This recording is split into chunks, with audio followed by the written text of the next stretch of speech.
दोस्तों, आए दिन हम ये घटनाएं सुनते हैं कि कभी किसी ने आत्महत्या कर ली तो कभी कोई डिप्रेशन में चला गया। चाहे वो एक छोटी सी मासूम 6 साल की बच्ची हो या फिर एक 60 साल का वयस्क, हर कोई इस डिप्रेशन और आत्महत्या का शिकार होता है। लेकिन क्यों? क्या कभी आपने सोचा है कि हम सांस क्यों लेते हैं? और क्या कभी आपने सोचा है कि हम जीते क्यों हैं? इन सभी सवालों के जवाब आज हम जानेंगे। हमारे साथ स्टूडियो में इस समय मौजूद हैं श्रीमान विपिन पारिक जी। पारिक जी, सबसे पहले तो बहुत बहुत स्वागत आपका। और पिछले 11 साल इन्होंने इंटरनेशनल चाइल्ड केयर ऑर्गेनाइजेशन में काम किया है, और उसके अलावा उसके बाद में ये सरदार पटेल नेशनल यूनिवर्सिटी में ये कोच भी रहे हैं, जिसमें इन्होंने सेंटर फॉर चाइल्ड प्रोटेक्शन के बारे में इन्होंने सेवाएं दी हैं, इन्होंने काम किया है। तो चलिए आज हम जानेंगे पारिक जी से। पारिक जी, सबसे पहले तो बहुत बहुत स्वागत आपका स्टूडियो में। और फिर हम ये जानना चाहेंगे कि आखिर ये सब क्या वजह हैं, आप अपने नज़रिए से क्या देखते हैं, ये इस तरह की घटनाएं क्यों हो रही हैं? पहले तो मैं धन्यवाद देना चाहूँगा गौरव जी को। उन्होंने इनवाइट किया हमारे को स्टूडियो में। और मैं सोच भी रहा था काफ़ी समय से कि ऐसा कोई माध्यम मिले, क्योंकि गौरव जी क्या है कि अभी आपने देखा होगा कि हालिया जो समय में जो घटनाएं घटी है जी। कि चाहे से आप बच्चों को ले लो, चाहे से आप यंग एडल्ट्स को ले लीजिए, है ना, चाहे से रिटायर्ड पर्सन को ले लीजिए, है ना कहीं किसी ना किसी चीज़ की कमी है जीवन में, है ना। हमारे पास सब कुछ होते हुए भी किसी चीज़ का अभाव है। आप देखिए, क्योंकि अब जो समय है ना, इस समय ये घटनाएं और बढ़ेगी। अभी आप देखेंगे कि जो रिसेंटली जो काम हुआ, आप देखें न्यूज़पेपर में आर्टिकल्स देखें, प्रदेश और देश की बात करते हैं अपन गौरव जी। अमायरा का ले लीजिए एग्जांपल। जी। अभी कल दिल्ली में शौर्य का केस ले लीजिए, बच्चे का। जी। महाराष्ट्र में पालघर का भी केस हुआ, वो बच्ची से उठक बैठक लगाई गई। जी। तो अब जो मान लो ये छोटे छोटे से बच्चे, इन पे साइकोलॉजिकल इतना प्रेशर आता है या क्या क्या लगता है आप? अगर बच्चा इमोशनली कनेक्ट होगा, बाउंडेशन उसकी प्रॉपर होगी। आप देख रहे होंगे कि पहले के क्या होता था कि हमारे परिवार में एक संयुक्त परिवार हुआ करता था कि जी। काका दादा नाना नानी सब। अभी क्या हो रहा है कि एक तो कहीं महानगर की बात कर लो आप, हस्बैंड वाइफ है, बच्चा साथ में रहता है, बच्चा स्कूल जाता है, स्कूल से आया, सुनने वाला नहीं, माँ बाप पेरेंट्स वगैरह अपने जॉब में है, स्कूल में उसको किसी टीचर ने कुछ कह दिया, वो सोचता रहेगा, थॉट चलती रहेगी। अच्छा, कोई भी घटना घटती है ना गौरव जी, तो वो एकदम से नहीं घटती, धीरे धीरे करते क्या होता है, जब एक्सेस हो जाता है ना, उसके बाद में माइंड की सोचने समझने शक्ति खत्म हो जाती है, और वो जो उसके बाद में जो पर्सन इस तरह का स्टेप उठाता है। तो कहीं ना कहीं अभी इस मुद्दे पे बात करने की जरूरत है। सबको साथ आना पड़ेगा, एक मंच पे बोलना पड़ेगा, और हमें अपनी जो सोसाइटी में भी इस तरह से जागृत करना पड़ेगा लोगों को। कॉर्पोरेट लाइफ की बात करते हैं, आप मानते हैं गवर्नमेंट जॉब सबसे सिक्योर जॉब मानते हैं, गवर्नमेंट जॉब मिल गई, पर्सन को सब कुछ मिल गया, है ना। गवर्नमेंट जॉब का एम्प्लॉय आप देखिए, तभी कल परसों आपने देखा होगा, रोज अखबार पढ़ रहे हैं, बीएलओ है, अभी प्रेशर है, वर्क प्रेशर है, हैंडल नहीं कर पाए, सुसाइड। किसी ने कुछ कहा, उसको किस तरह से ले लिया शरीर पे, क्योंकि फिजिकली हार्म सब कुछ नहीं होता है, आपके शब्द महत्वपूर्ण होते हैं। शब्दों से आदमी ज्यादा घायल करता है बजाय तलवार से। सही बात। आदमी को शब्द याद रहते हैं, तलवार की चोट भर सकती है, लेकिन वो शब्दों की चोट नहीं शब्दों की चोट नहीं बढ़ती है। आप कहते हैं ना, अब लोगों को पता है, जो लोग डिप्रेशन में हैं, वो एक्चुअली क्या है कि वो सोच के बैठे हुए, दिमाग में बोझ रखा हुआ है बहुत ज्यादा, कि उसने मुझे ऐसा कहा, वही बात चली, परिवार में कलह, दो परिवार आपस में बात नहीं करते, दादा नाना काका ने ऐसे कहा था, वही परंपरा चली आ रही है, उससे निकल नहीं पा रहे हैं, उसको पकड़े हुए हैं। स्ट्रेस आना अलग बात होती है, उसको डायरेक्शन देना अलग। बाईपास करिए स्ट्रेस को, बाईपास करना जरूरी होता है, क्योंकि देखो, लोग, आप चाहो कि लोग आपको अपनी तरह से लोग रिएक्ट करें, या आपको लोग समझें, या लोग आपकी बात माने, वो पॉसिबल नहीं है। आपकी बात वो माने नहीं माने, अगले पर्सन की वाणी है, अगले पर्सन के शब्द हैं, वो आपको कुछ भी कह सकता है, आप उसको किस तरह से ले रहे हैं। अब क्लास में एक टीचर है, उसने 50 बच्चों को डांटा, हो सकता है कि 49 को कोई असर नहीं होगा, एक को असर हो जाएगा, एक उस बात को ले लेगा, नेगेटिव वे में ले लेगा। अभी बच्चे ने कल बाहर में गुडागोड़ स्कूल है, वहाँ घटना घटी, उस बच्चे ने लिखा कि मेरे टीचर्स को सजा मिलनी चाहिए, तब मुझे मेरी आत्मा को शांति मिलेगी। अच्छा। 7वीं का बच्चा है, उसको इतना हर्ट फील हुआ क्या करते हैं, कई बार हम बच्चे को समझते हैं बच्चा है क्या करेगा, डांट दिया तो कुछ नहीं कर सकता, क्लास में इंसल्ट कर दी। अच्छा, बच्चे इंसल्ट को पहले तो आपके, अब हमारे आगे आज के अगर 15-20 साल पहले बात करें तो बच्चे ठुकते पिटते चलते थे। अब वो काफ़ी हाँ, सोशल, अब बच्चे जरा जरा सी बात को अपने ईगो पे ले जाते हैं, इनको इंसल्ट फील हो जाती है और उसकी वजह से वो बहुत कभी कभी बहुत बड़े बड़े कदम उठा लेते हैं। तो देखो अब है तो ह्यूमन बीइंग है ना, तो उसमें भी सोचते समझ उसके इमोशंस वगैरह हैं, हर एक के इमोशंस होते हैं। उसको कैसे हैंडल कैसे करना चाहिए, क्या क्या चीज़ किसको ध्यान रखना चाहिए, बच्चों को क्या चीज़ उसमें ध्यान रखनी चाहिए या पेरेंट्स को क्या चीज़ उसमें ध्यान रखनी चाहिए, जिससे कि बच्चों को इस तरीके से जो बदलता माहौल है उसके हिसाब से बदला जा सके, ढाला जा सके। देखो बच्चे को एक्चुअली क्या होता है ना, एक तो फिलहाल तो ना बच्चे को अगर आप कोई चीज़ बतानी है तो पहले उसकी तारीफ करें बच्चे की, हमेशा फोकस ऑन पॉजिटिव। बच्चे में पॉजिटिव क्या है, देखो मैंने भी शुरू में बात कही, हर एक पर्सन यूनिक है, भगवान ने किसको भेजा है बिना कारण के नहीं भेजा है, हर एक का अलग अलग थॉट प्रोसेस होता है। जी। बच्चे से बात कर रहे हैं तो आपको अगर टीचर हैं, अगर आप और फर्स्ट अगर आप एज ए प्रोफेशनल टीचर हैं और आप क्लास में जा रहे हैं, जाते ही पढ़ाई की बात ना करो, 10 मिनट 5 मिनट आप क्लास टीचर हैं। सबसे इंपॉर्टेंट टिप्स है स्कूल्स, जो स्कूल्स के लिए बता रहा हूँ मैं। आपने क्लास में एंटर किया, बच्चे सुबह स्कूल आए, स्कूल आने के बाद में फर्स्ट आपका पीरियड है मान लीजिए, है ना। अब आप एंट्री किए तो पहले तो फोटो को मुस्कान के साथ एंट्री कीजिए, है ना। अब घर का आपने टेंशन में, अगर आप खुद ही इमोशनली साउंड नहीं है तो बच्चे तो आपको वॉच करते हैं ना, बच्चे तो आपको हर एक चीज़ तक की वॉच करते हैं, रोल मॉडल है बच्चे के लिए आप, है ना। वो देखते हैं आपके अंदर, है ना, कि मेरे टीचर है ना, तभी तो बच्चे को फेवरेट टीचर होता है कि मेरा फेवरेट टीचर है। तो आपने वॉच किया बच्चे को, उसकी फिजिकल सिम्टम्स को देखा। एक क्लास में 35 बच्चे होते हैं, आपने वॉच कर लिया, कुछ स्टार्टिंग आपने करवा दी एक्टिविटीज से कि कुछ ब्रेथ एक्सरसाइज होती है, क्योंकि बच्चे, आपको नहीं पता है बच्चा स्कूल में आ रहा है, पता नहीं घर पे कोई बात हुई है या घर से आ रहा है बच्चा, तो क्या इसको इमोशनली डिस्टर्ब है नहीं है। आपको बच्चे की सिम्टम्स देख के हम पता कर लेते थे। हम जाते थे ट्रेनिंग्स वगैरह में, तो हम बच्चे से जब बात करते थे उसको देख के पता लग जाता कि बच्चा ये खुश है कि नहीं है। तो वहाँ पे आपको दिख रहा है बच्चा, तो आप स्टार्टिंग बच्चे से साथ में जो है ना कि बॉन्डिंग किस तरह की, बच्चे खुद शेयर करते हैं, पर आपको देखो बॉन्डिंग तो बनानी पड़ेगी बच्चों से शेयर में, तो बॉन्डिंग आपकी अच्छी होनी चाहिए। इसके साथ में कुछ ब्रेथिंग एक्सरसाइज वगैरह होती है, जो ब्रेथ हम किस तरह से लेते हैं, बच्चों को कुछ मेडिटेशन का जो रोल है आज के समय में, जो मेडिटेशन जो है ना, अपन शारीरिक रूप से बॉडी फिट कर लेते हैं जिम जा करके, है ना, मानसिक रूप से आदमी कितना स्ट्रांग है।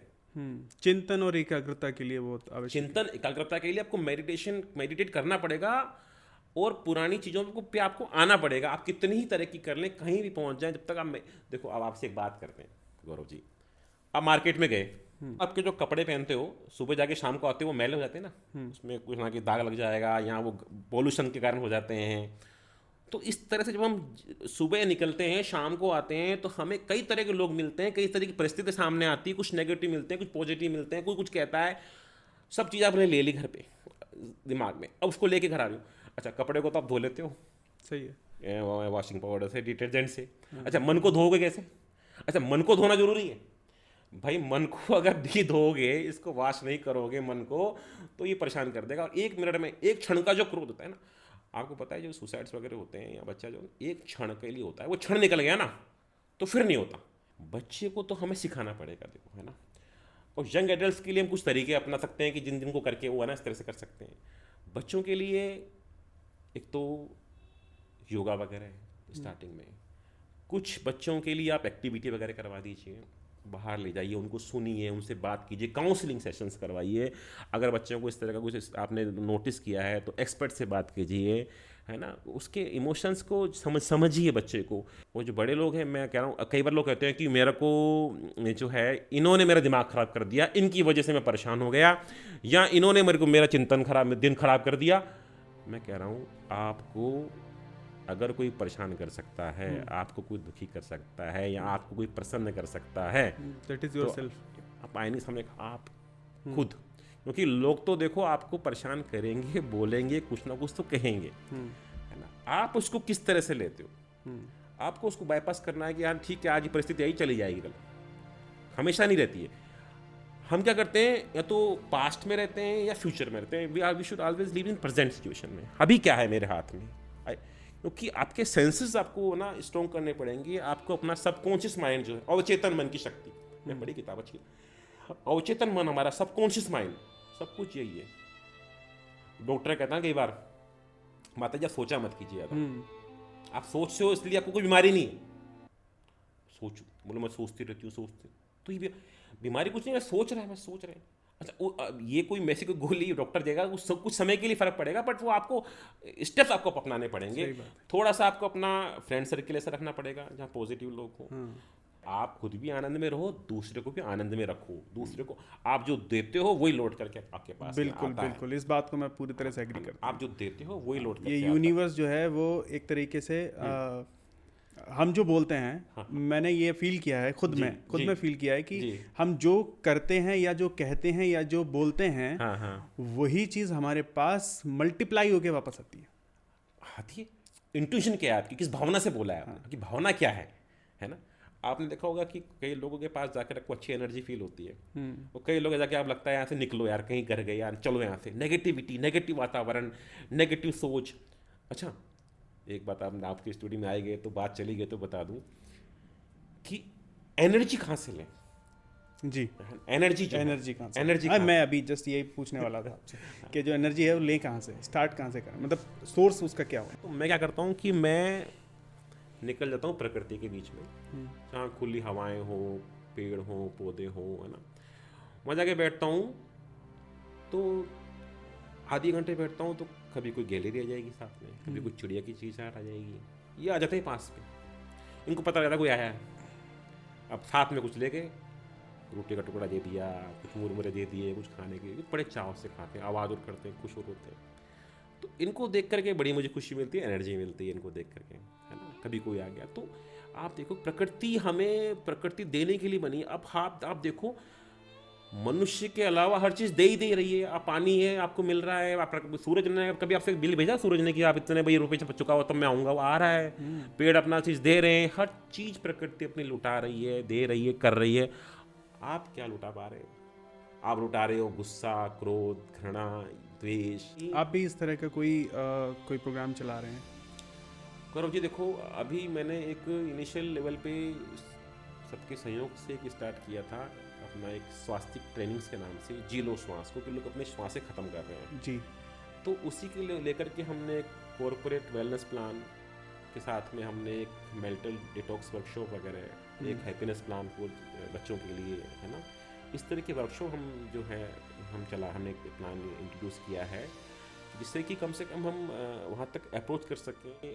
वहाँ की जो इंस्टीट्यूट्स के जो हेड हैं, आप देख लोगे कि जो नीट की जो बच्चे तैयारी कर रहे होते हैं, या जो नीट वगैरह जो बच्चे प्रिपरेशन कर रहे होते हैं, कितना उन पे प्रेशर होता है, कितना वो सुसाइडल। आप देखो बच्चा डॉक्टर नहीं बनता। आज ही मैंने एक रील देखी। हाँ। आपको क्या बताऊं? हाँ, रील देखी आज मैंने जी। उसमें एक लड़का भागते हुए आता है और वो कहता है कि वो मेरा दोस्त था, वो नीट की तैयारी कर रहा था और क्लियर हो गया, वो भागता जा रहा है। तो दूसरा उससे पूछता है कि हाँ तो इसमें परेशान होने की क्या बात है, ये तो खुशी की बात है, उसका नीट क्लियर हो गया। बोला नीट क्लियर नहीं हुआ, नीट की तैयारी करते करते दोस्त क्लियर हो गया। दोस्त के नाम बताओ। अभी सोचो कितनी बड़ी बात है। तो कहीं तो ये प्रेशर है, ये प्रेशर है भाई। पेरेंट्स कहते हैं कि भाई तो डॉक्टर बन, और खुद तो नहीं बने, तू बन। हाँ। मेरा रुतबा, मेरी शान, मेरी शौकत। तुमने क्या किया 50 साल में, 60 साल में? 60 साल में। सही है। अब वो सोशल स्टिग्मा तो है ही है कि भाई हाँ, तू ही कर, मैं नहीं कर पाया तू ही। अरे उसमें कैपेबिलिटी है कि नहीं है, हर एक पर्सन अलग है, हर एक पर्सन के अंदर वो कैपेबिलिटी नहीं होती है, आपको पहचानना। तभी तो आजकल सरकार ने कितना नियम सख्त कर रखे हैं कई बार कि आप है ना कोचिंग संस्थाएं बच्चों को ले रहे हो तो उसका मेंटल लेवल चेक करो, इस तरह की जो है ना, आपको प्रेशर नहीं देना है बच्चे के ऊपर। अच्छा, मतलब जीवन ही नहीं रहेगा तो आपकी इसका पढ़ाई का क्या महत्व है बताओ। सबसे इंपॉर्टेंट है जीवन, बच्चे का जीवन रहे, वो एक सस्टेन करे जीवन, अच्छा जीवन बने। अच्छा, बच्चे तो बच्चे, ये यंगस्टर्स में भी हम देख रहे हैं, जैसे बहुत चर्चित रहा सुशांत सिंह का केस। तो ऐसे मतलब बच्चों में चलो समझ नहीं होती है, हम ये मान सकते हैं, लेकिन बड़ों में ऐसी क्या दिक्कत है, उनको कैसे समझाया जाए? एक्चुअली क्या होता है कि सबसे बड़ी बात ये आती है कि बड़ों में कि ईगो प्रॉब्लम होता है कि वो शेयर नहीं करते किसी से, और अपने को बड़ा मान के चलते हैं कि मेरे से बड़ा को मैं। आप देखो ना कि एक उनको कहीं ना कहीं डर है, एक्सप्रेस करने का डर है कि अगर मैं ये बात किससे करूंगा तो लोग मेरी हंसी उड़ाएंगे, या मेरे को ये है किससे मिले किससे। और इसके अलावा उनकी उनका जो फ्रेंड सर्किल है या जिनसे वो मिलते हैं या जहाँ वो जाते हैं, उनका जो एक लाइफ स्टाइल है ना, वो उनको चेंज करने की ज़रूरत है। कहीं ना कहीं उनको अपने जीवन में आध्यात्मिकता, स्पिरिचुअलिटी लानी पड़ेगी। मानसिक रूप से फिट रहने के लिए उनको मेडिटेशन का सहारा लेना पड़ेगा। अच्छा, ये जो घटनाएं घटती है, कहीं ना कहीं हम भी दोषी होते हैं इसमें। हमने सही समय पर स्टेप्स उठा लिए होते तो, हमने इसको अवेयर कर दिया होता तो। आप देख रहे होंगे जो इंडस्ट्री है हमारी, जो ये बच्चे काम करते हैं गुड़गांव में और ये दिल्ली NCR वगैरह में, जो सॉफ्टवेयर डेवलपर वगैरह काम करते हैं, IT इंडस्ट्रीज़ वगैरह है, इतना भयंकर प्रेशर, इतना भयंकर वर्कलोड इन पे डाल दिया जाता है बच्चों पे, और समझ नहीं पाते हैं। खाली पैकेज हाइक दे दिया कंपनी ने, उसके बाद में अच्छा आप डालो वर्कलोड। देखो, आदमी वर्कलोड से, शारीरिक काम से नहीं थकता है, मानसिक चीज़ से थकता है आदमी। एक मजदूर है, कितना वर्कलोड है, कितने भाटे तोड़ता है, वो तो सुसाइड नहीं करता, ज़्यादा काम है ना उसके पास पे, तो सही है। वो तो सुबह शाम तक पत्थर तोड़ रहा है, सब कुछ तोड़ रहा है, सर्दी गर्मी बारिश में। वो तो मानसिक थकान नहीं होनी चाहिए, मानसिक थकान को मिटाना। मानसिक थकान शारीरिक थकान से ज़्यादा होती है। है। तो मानसिक थकान नहीं हो। आजकल तो कई जगह प्रोग्राम शुरू किए हैं, कॉर्पोरेट्स वगैरह में प्रोग्राम शुरू किए हैं कि लोगों ने तो मेडिटेशन वगैरह के, चाहता हूँ और भी चलाएं इस चीज़ को। सप्ताह में 2 दिन करवा लें, 1 दिन 2 दिन, उनको एक हैबिट डलवा दें। उससे क्या होगा, क्योंकि उनकी तो प्रोडक्टिविटी इंक्रीज होती है, ऑनरशिप आती है। एक थे हमारे कोई कॉर्पोरेट्स में, बोले सर एम्प्लॉय में ऑनरशिप नहीं है, ये अपना नहीं मानते कंपनी को। आप कितना मानते हो? आप उनको अपना मानते हो क्या? अपना मानते हो? इनमें कैसे आए? आप सेशन दे दो। मैंने कहा पहले तो सर आपको सेशन दूंगा मैं, तो सॉरी टू माय वर्ड्स, है ना। आपने कहा कि आप कितना आपको पता है इसकी घर में कौन कौन है? मुझे क्या पता, मैं तो पैसे देता हूँ। आपको बॉन्डिंग नहीं है आपकी कंपनी को अपना क्यों माने? वो सही, वो पैसे दे रहे हो, काम करे चला जाएगा। जब आप उसको अपना नहीं मानेंगे तो वो क्यों मानेगा, है ना। कुछ ऐसे बॉन्डिंग आपको देनी पड़ेगी। कुछ स्टाफ मीटिंग्स होती है, उसमें काम से हट करके 5 मिनट 7 मिनट उसके चर्चा कर सकते हैं, उसके बारे में, उसके परिवार के बारे में, फैमिली के बारे में। आजकल इस तरह से थोड़ा करना पड़ेगा आपको, तब जाके स्ट्रेंथन करना पड़ेगा एम्प्लॉय को, तब जाके वो रिजल्ट देता है आपको। ह्यूमन बीइंग है, आप उससे ऐसे काम नहीं ले सकते हो। वो फिजिकली यहाँ बैठा है, मेंटली कहीं और है। हम सबको मिल करके है ना कदम बढ़ाना इस तरह के सेशंस वगैरह करवाएं, युवाओं से मिलें, चाहे वो कॉलेज में पढ़ रहा हो, चाहे यूनिवर्सिटी में पढ़ रहे हो। इस तरह के प्रोग्राम्स वगैरह आयोजित करवाए जाएं, सबको बुलाया जाए, कुछ चर्चा की जाए। बात हम शुरुआत तो कर सकते हैं ना भाई, कुछ को तो फर्क पड़ेगा, कुछ तो चेंजेस आएंगे। शुरुआत तो हो कम से कम। आपको 1000 सीढ़ी चढ़नी है, शुरुआत 1 सीढ़ी से होती है। पहला कदम तो रखें हम, सही, तब जाके हम आगे पहुँच पाएंगे। हाँ, ये सोचने का विषय तो है कि हम इस पर कैसे काम कर सकते हैं और कैसे लोग इसके लिए हम जोड़ें और आगे आएं सभी लोग, और साथ में मिलकर के ये कदम बढ़ाएं, तभी आगे जाके संभव है कि कुछ हम बदलाव ला पाएँ, है ना। इसी सोच के साथ में हमारे जो टीम मेंबर इसी सोच के साथ में काम करते हैं, है ना। उनका एज अलग, हम 72 साल के भी ट्रेनर्स हैं। आप समझो 73 साल के अंदर हमारे, आप 73 में एज्यूम नहीं कर सकते हो कि बंदा खुद का काम भी कर लेगा क्या। एक्टिव इतने, आपने देखा बुजुर्ग जो लोग होते हैं काफ़ी एक्टिव है, सीनियर सिटीजन्स हैं, अनुभव है उनको, सब चीज़ उनके पास, तो उनसे सीखने की जरूरत होती है। सही, लर्निंग हमारी चलती रहनी चाहिए, सीखना चाहिए हमारे को। सीखते रहेंगे, बात करते रहेंगे, समस्या आती रहेगी, परंतु उलझना नहीं है। वो आपसे बात करते करते एक बात याद आई। मैं स्कूल में जब स्कूलिंग कर रहा था तो उस टाइम पे एक आजकल कोटेशन नहीं होते हैं स्कूलों पे, हमारे टाइम में कोटेशन रहते थे। बिल्कुल, स्कूलों की दीवारों पर कोटेशन लिखे रहते थे। तो उसमें एक कोटेशन था, वो फ्रंट गेट पे ही लिखा था। तो वो मुझे हमेशा याद रहता है, आज भी याद रहता है, और अपने जीवन में अप्लाई भी करता हूँ मैं उसको। वहाँ पे लिखा रहता था कि मुसीबतें सब पर आती हैं, बुद्धिमान उन्हें हंसकर झेलता है और मूर्ख रोकर। और आज की मतलब हमने जो चर्चा करी है, उस पूरे का सार भी मुझे ये लगा कि यही है। हाँ, ये बिल्कुल। हमेशा आपको मैं कहूँ कि आपको मीठा मीठा खाना है, रोज खाऊंगा गुलाब जामुन, आप 1 दिन खाओगे 2 दिन खाओगे तो आप बोलोगे अरे यार। तो जीवन में अगर खट्टा मीठा, है ना, ये चीज़ें अनुभव होने चाहिए। अब आपकी लाइफ सही चल रही है, आप बोर हो जाओगे, मैं कह रहा हूँ, आपसे गारंटी दे रहा हूँ। आपको मैं बंगला गाड़ी सब दे दूंगा, ये लो, आपको यहाँ निकलना नहीं, ये आप बोलोगे नहीं यार मुझे आज़ादी चाहिए, यार मैं जीना चाहता हूँ मैं। सही बात है। तो जिंदगी में सब तरह के अनुभव होने चाहिए। अगर आपको वो अनुभव ही नहीं होंगे तो फिर क्या, है ना, है कि नहीं है। तो ये चीज़ें जिंदगी के अनुभवों से सीखने की बात है ना कि तो ये चीज़ें आपको समझनी पड़ेगी कि भाई अब दूसरों का नंबर आने वाला है, तो मैं जितना हो सके मैं अच्छा से अच्छा दूँ, अच्छे से अच्छा सोचूं, बड़े से बड़े काम करूं, सब लोग मेरे से प्रसन्न रहें, मेरे साथ खुश रहें। अगला क्या देता है, हमारे आप अपने खेत के मालिक आप हैं, भगवान ने आपको अपना खेत दे दिया, हर एक को अलग अलग खेत दे रखे हैं। आप बो सकते हो जो चाहो। आपने देखा होगा खेत में जो बोगे वही मिलता है ना। गेहूँ बहुत गेहूँ मिलेगा, बाजरा बहुत बाजरा मिलोगे, और कुछ नहीं बोलोगे तो वो खरपतवार मिलेगी, यही मिलती। तो जैसा बोगे वैसा आप काटोगे, इसको ध्यान रखते हुए चले।